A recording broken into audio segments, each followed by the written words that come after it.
শিক্ষকদের উপর যে হামলা হয়েছে গতকাল, পুলিশ শিক্ষকদের শান্তিপূর্ণ কর্মসূচির উপর হামলা করেছে। যারা শিক্ষা দেয় তাদের ব্যাপারে তিরমিজি শরীফের মধ্যে একটা হাদিস আছে, যারা অন্যদের কল্যাণের শিক্ষা দেয়, রাসূল সাল্লাল্লাহু আলাইহি সাল্লাম বলেছেন তাদের উপর আল্লাহ তাআলার রহমত বর্ষিত হয়। আলহামদুলিল্লাহি রাব্বিল আলামিন ওয়াসসালাতু ওয়াসসালামু আলা রাসূলিহিল কারীম, আম্মা বা'দ। প্রিয় ভাইরা, শিক্ষকের মর্যাদা কতটুকু, শিক্ষকের ব্যাপারে আমাদের কতটুকু শিক্ষককে সম্মান করতে হবে, আমরা সে ব্যাপারে সংক্ষিপ্তভাবে একটু আলোচনা করে আমাদের বর্তমান প্রেক্ষাপটে বাংলাদেশের যে অবস্থা চলছে আমরা সে বিষয়ে খুব সংক্ষিপ্ত পরিসরে কয়েকটি কথা আলোচনা করব। প্রিয় ভাইরা, রাসূল সাল্লাল্লাহু আলাইহি সাল্লাম বলেছেন, আমি শিক্ষক হিসেবে প্রেরিত হয়েছি। আনা বুইস্তু মুআল্লিমান, আমি একজন শিক্ষক। তাহলে আমাদের রাসূল সাল্লাল্লাহু আলাইহি সাল্লাম একজন শিক্ষক ছিলেন। শিক্ষক জাতি গড়ার কারিগর। শিক্ষক এই জাতির, দেশের, সমাজের, রাষ্ট্রের প্রতিটা সেক্টরে শিক্ষকরা ভূমিকা রাখেন। প্রিয় ভাইরা, শিক্ষকের মর্যাদা কতটুকু আল্লাহ তাআলা কোরআনুল কারীমের মধ্যে বলেছেন, হাল ইস্তাবিল্লাযীনা ইয়ালামুনা মা লা তা'লামুন, যারা জানে আর যারা জানে না তারা সমান হতে পারে না। যারা শিক্ষা দেয় তাদের ব্যাপারে তিরমিজি শরীফের মধ্যে একটা হাদিস আছে, যারা অন্যদের কল্যাণের শিক্ষা দেয়, রাসূল সাল্লাল্লাহু আলাইহি সাল্লাম বলেছেন তাদের উপর আল্লাহ তাআলার রহমত বর্ষিত হয়। তাদের জন্য আসমান এবং জমিনের ভিতরে যা কিছু আছে সব কিছু শিক্ষকদের জন্য দোয়া করতে থাকে, এমনকি গর্তের পিঁপড়া এবং সমুদ্রের মাছ পর্যন্ত তার জন্য দোয়া করে। তাহলে একজনের শিক্ষকের মর্যাদা কতটুকু, শিক্ষকের মর্যাদা কতটুকু এ বিষয়ে আলোচনা করে শেষ করা যায় না। কোরআন এবং হাদিসে অসংখ্য দলিল প্রমাণ আছে। রাসূল সাল্লাল্লাহু আলাইহি সাল্লাম নিজেই যেহেতু একজন শিক্ষক ছিলেন, তাহলে আমাদের শিক্ষকের মর্যাদা কতটুকু দিতে হবে। আমরা যারা স্কুল, কলেজ, বিশ্ববিদ্যালয়, এমনকি পাঠশালায় লেখাপড়া করেছি, যাদের হাতে তারা আমাদের শিক্ষক, তারা আমাদের পথ দেখিয়েছে, তারা আমাদের গাইড দিয়েছে, তারা আমাদের সামনে আগানোর পথ বাতলে দিয়েছে। প্রিয় দেশবাসী, আমাদের দেশে শিক্ষকদের উপর যে হামলা হয়েছে গতকাল, পুলিশ শিক্ষকদের শান্তিপূর্ণ কর্মসূচির উপর হামলা করেছে। শিক্ষকদের ন্যায্য অধিকার, যৌক্তিক দাবি আদায়ের জন্য তারা বেশ কয়েক বছর ধরে আন্দোলন করে আসছে।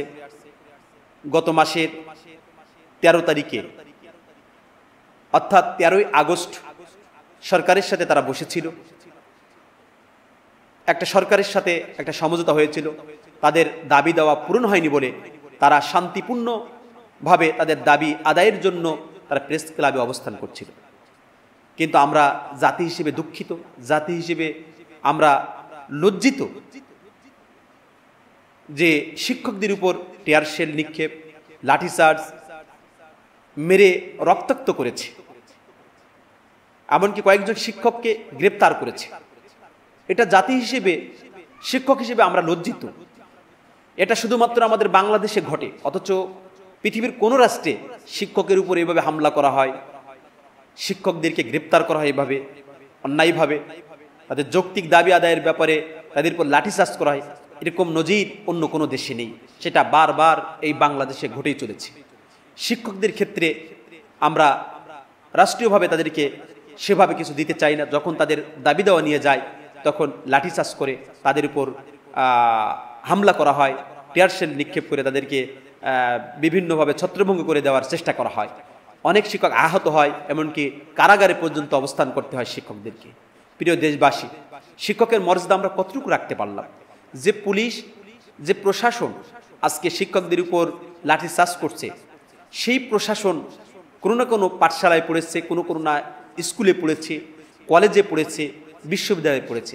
আজকে সেই স্কুল কলেজের শিক্ষকরা যখন মাঠে নেমেছে, যে পুলিশ, যে প্রশাসনেরা আজকে লাঠিচার্জ করেছে, তারাও এই সমস্ত শিক্ষকদের ছাত্র, অথচ তাদের উপর লাঠিচার্জ করছে। আমরা শিক্ষকদের কতটুকু সম্মান দিতে পেরেছি, জাতি হিসেবে আমরা লজ্জিত।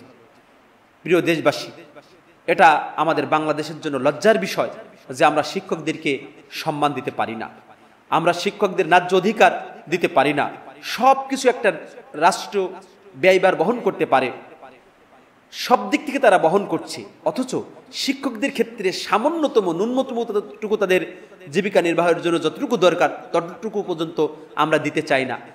সেটার ব্যাপারে যখন শিক্ষকরা মাঠে নামে, তাদের পেটে খোদা, তাদের সংসার পরিচালনা করতে পারছে না, সমাজে মাথা উঁচু করে দাঁড়াতে পারছে না, ব্যয়ভার বহন করতে পারছে না, এতটুকু দাবি দেওয়া নিয়ে যখন সরকারের কাছে দাবি জানায়, তখন প্রশাসন লাঠিচার্জ করে, টিয়ারশেল নিক্ষেপ করে। অথচ এই প্রশাসন তো এই শিক্ষকের হাত ধরে মানুষ হয়েছে, তারা প্রশাসনের চেয়ারে গিয়েছে এই শিক্ষকের হাত ধরে, অথচ সেই শিক্ষককে আজকে পিটাচ্ছে।